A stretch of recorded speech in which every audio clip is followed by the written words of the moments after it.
Bismillah.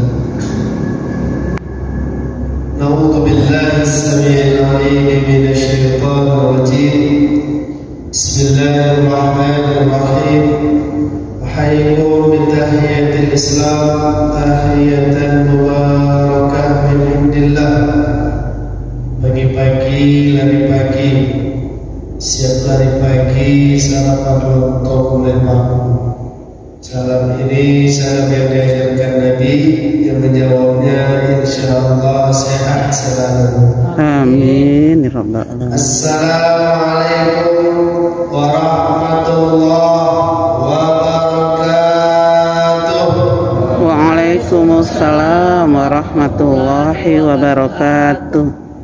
Alhamdulillah alladzi hadana li hadza wa ma kunna linahtadiya laula an hadana Allah wa alafa baina qulubina fasbahna bi ni'matihi ikhwana wa anzala ilayna al-Qur'an hudan lil muttaqin wa shifaan wa rahmatan lil mu'minin. Alhamdulillahilladzi asbahna ala fitratil Islam wa kalimatil ikhlas wa ala dini nabiyyina Muhammad sallallahu alaihi wasallam wa ala millati abina Ibrahim hanifa wa ma kana minal musyrikin. Nashhadu an la ilaha illallah wa rabbul alamin wa nashhadu anna Muhammadan abduhu wa rasuluhu khataman nabiyyin wa khairul mursalin. Allahumma salli wa sallim wa barik ala habibina Muhammad Sallallahu alaihi wasallam. Tibbil qulubi wa dawaiha wa afiyatil abdani wa shifaiha wa nuril absari wa diyaiha. Salatu wassalamu ala alihi wa ashabihi ahli sidqi wal wafa. Wa qala Allah ta'ala a'udzu billahi as-sami'il 'alim minash shaitanir rajim. Wasari'u ila maghfiratin min rabbikum wa jannatin 'arduha as-samawati wal ardu 'iddatul lil muttaqin. Bersegeralah kalian meminta dan memohon ampun kepada Allah, karena Allah sediakan surga yang luasnya lebih daripada langit dan bumi sebagai tempat kembali untuk orang-orang yang bertakwa. Insyaallah Allah berikan kepada Bapak Ibu jamaah sekalian surga sebagai tempat kembali setelah kehidupan dunia ini. Amin ya rabbal alamin. Wa qala Rasulullah sallallahu alaihi wasallam, man salaka tariqan yaltamisu fihi 'ilman sahalallahu lahu tariqan ilal jannah. Siapa yang langkah kakinya suka datang ke majelis ilmu, maka Allah akan mudahkan langkah kakinya menuju surga. Qala Imam Al-Ghazali fi kitab Ihya ta'allam as-sa'atar min ibadati 70 sanah. Imam Al-Ghazali dalam kitab Ihya mengatakan belajar sebentar itu lebih baik daripada beribadah 70 tahun. Alhamdulillah, bersyukur kepada Allah, bersalawat kita kepada Rasulullah. Allahumma salli wa sallim wa barik ala. Salawat dan salam kepada keluarga, sahabat dan pengikutnya. Apa kabar Bapak Ibu? Sehat? Sehat. Baik Bapak Ibu yang dirahmati Allah, ini kita akan bahas tentang kajian fikih Mazhabul Arba'ah. Kemarin kita telah kaji tentang syarat salat. Judulnya itu mayusi salat, yang merusak ibadah salat. Di antaranya adalah la yatim usulul salat. Tidak sempurnanya, tidak dilakukannya terkait dengan syarat sah salat. Bagi dia yang penting salat. Syarat-syarat salat tidak dipedulikan, sehingga masalah najis, hadas itu tak begitu penting bagi dia. Yang penting bagi dia adalah salat. Padahal salat tadi itu tidak diterima kalau syarat-syaratnya tidak dipenuhi.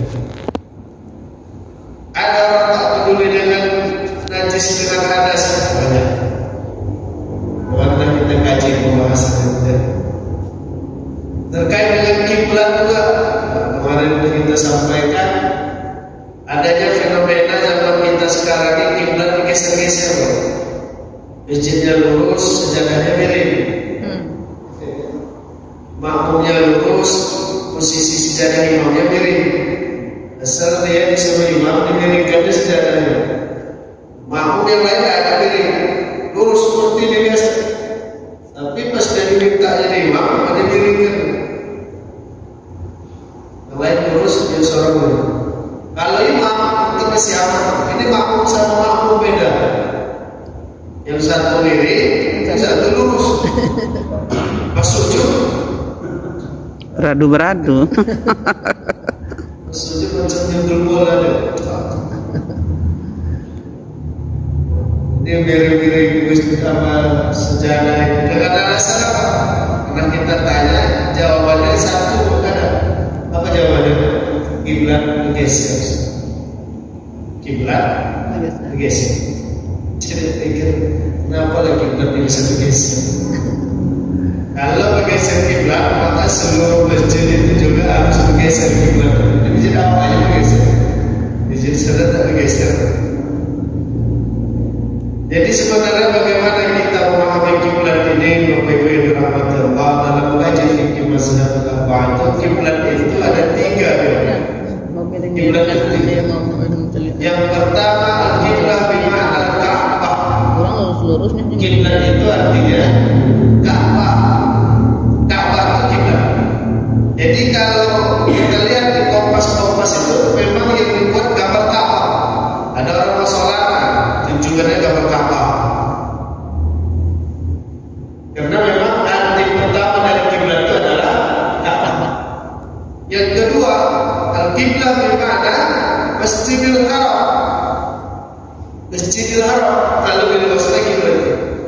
Karena Ka'bah itu di tengah Masjidil Haram. Ternyata Masjidil Haram itu juga kiblat. Yang lebih luas lagi Masyairul Haram, tentang posisi tanah-tanah haram. Ternyata tanah haram itu juga kiblat. Jadi kalau sudah kita pahami kiblat itu Ka'bah, kiblat itu Masjidil Haram, kiblat itu adalah tanah haram. Kalau miring-miring sedikit, tidak usah dimiringkan, luruskan saja lah. Begini posisi masjid kita, sejadahnya. Terus ada yang cek kiblat, ternyata miring begini. Nah, dia bilang sama ketua pengurus, Pak, kiblat miring, udah begini kita kiblatnya. Kata ketua pengurus, iya, udah musyawarahkan. Akhirnya diambil kesepakatan, miringkan sejadah. Kaji kita subuh ini, Pak. Karena sudah disampaikan kepada kita kiblat itu bukan hanya Ka'bah, tapi juga Masjidil Haram, tapi juga tanah haram. Kalau dia miring-miring dikit begini, luruskan aja lah. Luruskan aja lagi Ustaz. Ya. Kenapa diluruskan lagi? Tapi nanti tidak pas kiblat ya. Kiblat itu bukan Ka'bah. Jadi kalau ada orang mengukur kiblat, dia sampaikan ini tidak pas kiblatnya. Kenapa? Nah, itu Ka'bah agak miring dari ini.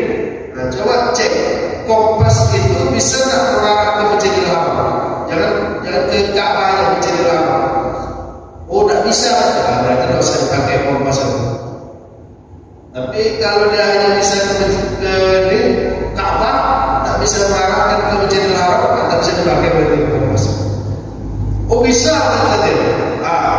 Terus kalau posisinya masih miring juga, bisa nggak kompas ini menunjukkan posisi tanah haram? Oh, nggak bisa. Kalau tanah sengketa bisa. Ke kanan ibu-ibunya semua, ke kiri imam semua, ke kanan imam sedikit satu dua, ke kiri imam sampai berapa orang 7 orang.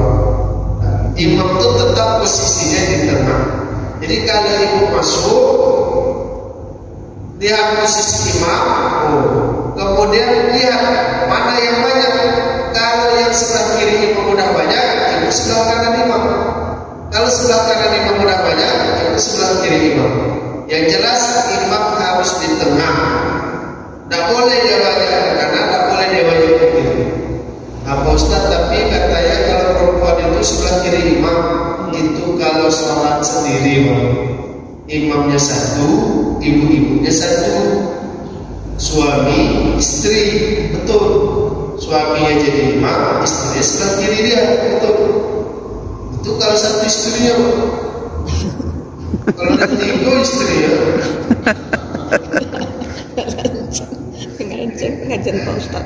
Kalau nanti itu, kalau kita sholatnya miring, terus kata perawat, disikol dulu Pak. Tetap sholat kita sah. Kenapa sah? Karena selisihnya dikit saja.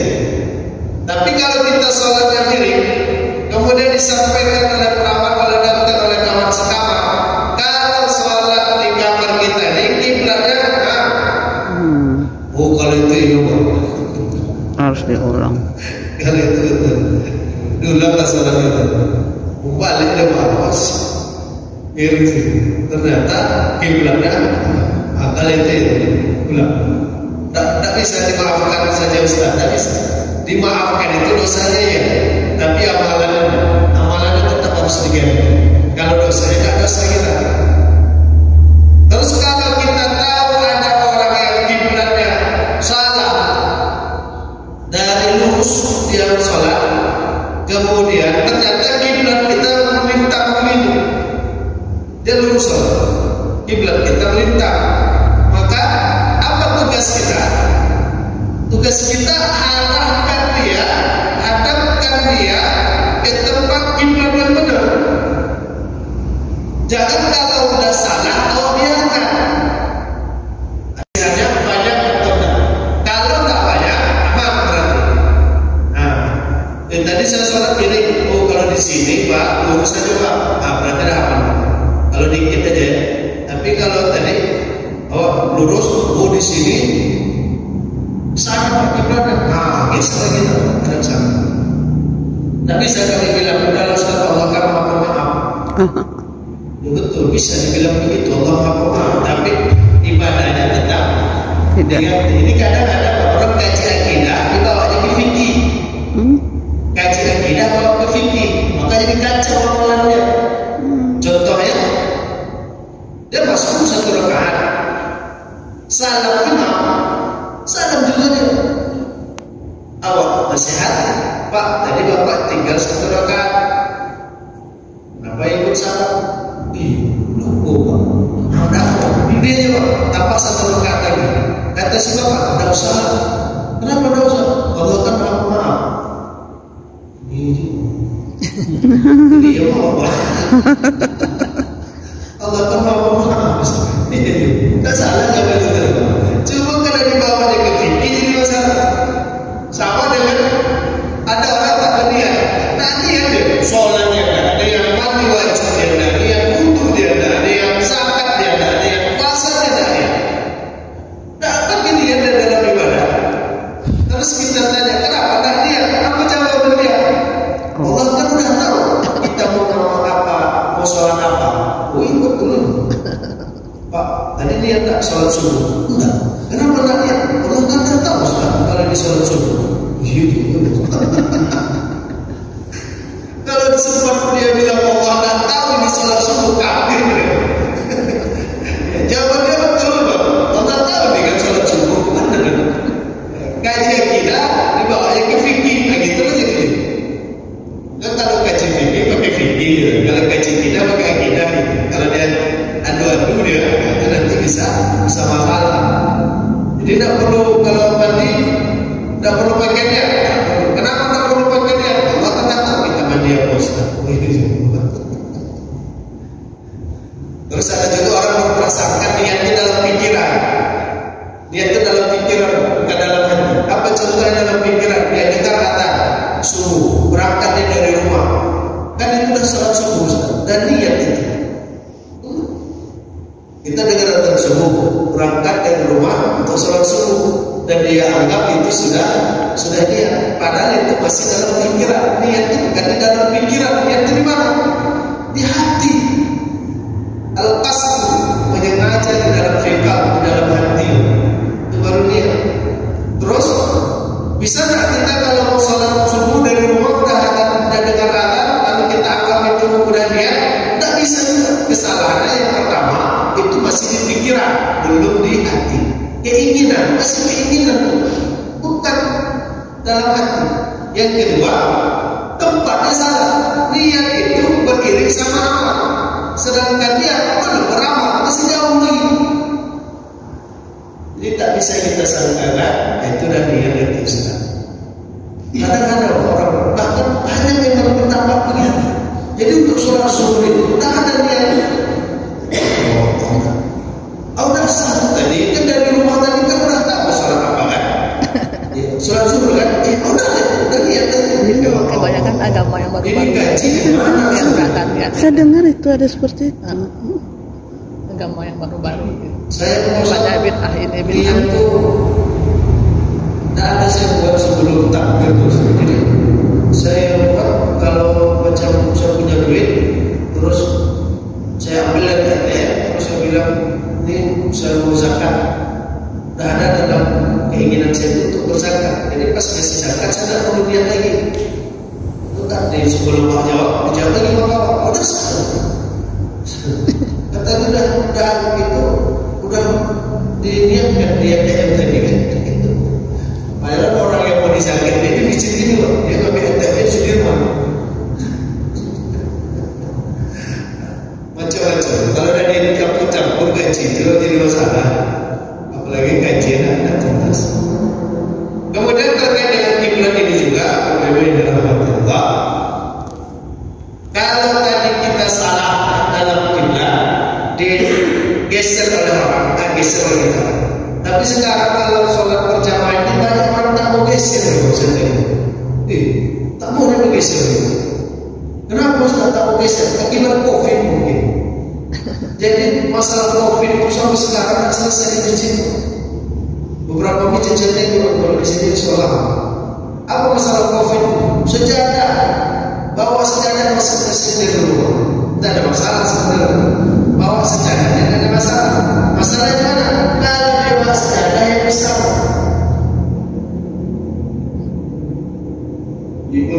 Karena ada orang tak mau geser. Kenapa dia tak mau? Dia pakai sejadah kecil.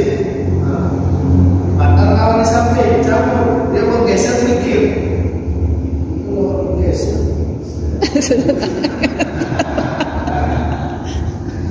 Akhirnya mobil dapat. Jadi masalah.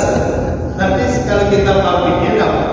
Kalau dia kita geser, dia ngambil sejadah kita, apa mereka masuk lagi? Kasih tempat dia sujud. Dan tanya apa? Sejadah besar. Dia sholat berjamaah tapi sejadahnya besar. Ada yang memang haram, ada yang makruh, dan ada yang tidak sampai ke haram. Jadi bahasanya waktu yang dilarang. Tapi dilarang ini memang khilaf dia. Yang dimaksud dengan dilarang itu apakah dilarang dia mengarah ke haram atau dilarang dia mengarah ke makruh. Tapi bahasanya naha Rasulullah itu melarang. Larangannya kan ada dua, haram atau makruh. Itu dihilafkan. Sama seperti perintah. Perintah itu ada dua, wajib atau sunnah. Itu perintah. Selalu ada begitu. Oh, Ustaz, bukankah setiap larangan itu haram? Tidak setiap larangan itu haram. Maka kita mau sayangkan kenapa ada dilarang buang sampah. Aduh sampah sih. Mungkin bagi dia itu larangan, tidak haram. Itu larangan makruh. Bagi dia masih buang sampah di situ. Nah, jadi kapan saja waktu yang dilarang untuk kita melaksanakan salat. Nanti ada khilaf larang itu haram atau makruh. Yang pertama, ba'da subuh, setelah sholat subuh itu dilarang hatta tatlu alaihi al-fajr, sampai terbit fajar. Sekitar jam berapa itu? Kalau kita jamkan sekarang ya lebih mudah kita jamkan ya. Kita udah ada canggih kita sekarang pakai jam. Jadi kalau yang dilarang itu setelah sholat subuh, ini sholat yang tidak ada sebab ya. Sholat yang tidak ada sebab. Kalau sholat yang ada sebab nanti kecil. Kalau maghrib jam berapa sih?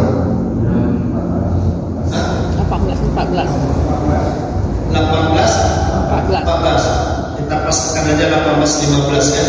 Maghrib jam 18.15. Lalu kapan kami dilarang untuk salat Ustaz? Jam 18, jam 6 di subuh ya, waktu subuh. Jam 6 lewat 5 itu tak ada salat. Tak boleh salat. Itu matahari lagi terbit. Dia lagi naik gitu. Tapi belum tinggi kan, baru muncul matahari. Jam 6 lewat 5 itu tak boleh salat. Jadi bagaimana kalau kita tertidur terlambat sholat subuh? Pasnya waktu kita siap sholat dulu, setelah duduk, tepatnya pada waktu jam 6 lewat 5 tadi ya. Iya. Apakah harus waktunya dilewatkan dulu atau gimana Ustaz? Oke. Nah, yang ini dilarang ini laisa lahu sabab, yang tidak ada sebab. Kalau tak ada sebab tak boleh. Tapi kalau ada sebab boleh. Masuk masjid kita jam 6 lewat 5, jam 6 pagi lewat 5 masuk masjid. Tahiyatul masjid kan Ustaz, tahiyatul masjid. Tapi ini waktu yang dilarang. Yang dilarang, yang dimaksud adalah sholat yang tidak ada sebab. Kalau ada sebab tak boleh. Jadi kalau ada sebab lewatkan deh. Maka kalau kita mau sholat sunnah isra atau suruh namanya, jangan pas waktu suruh.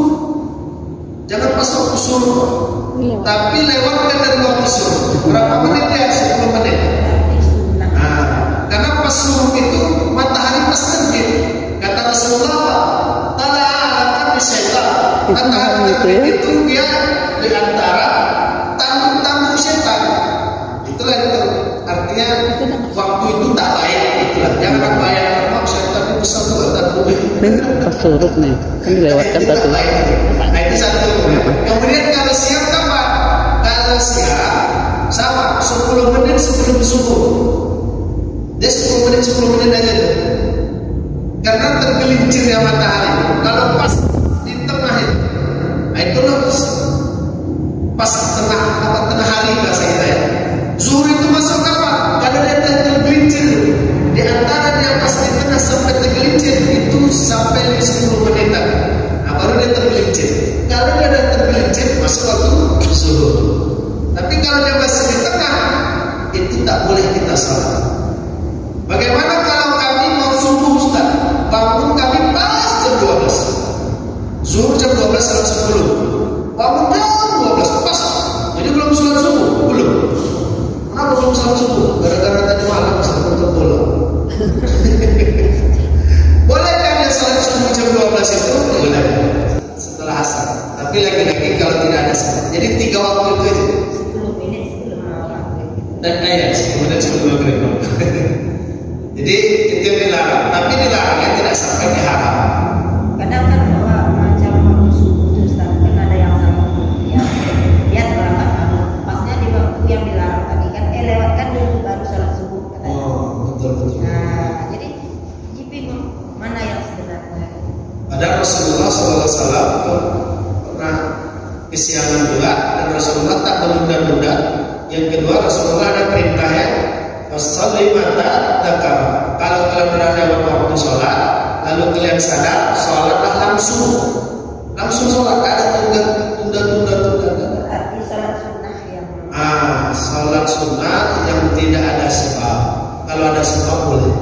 Misalkan apa saya mau sholat hajat Ustaz, boleh nggak jam 6 lewat 5? Jangan. ada yang bilang sholat apa saja boleh lewatkan dulu. Sholat apapun. Termasuk sunnah walaupun sholat wajib. Jadi kita bingung mana yang benar. Jadi kalau yang ada istilah itu apa Banyak yang perbedaan pendapat. larangan haram atau makruh. Tapi kalau dibuat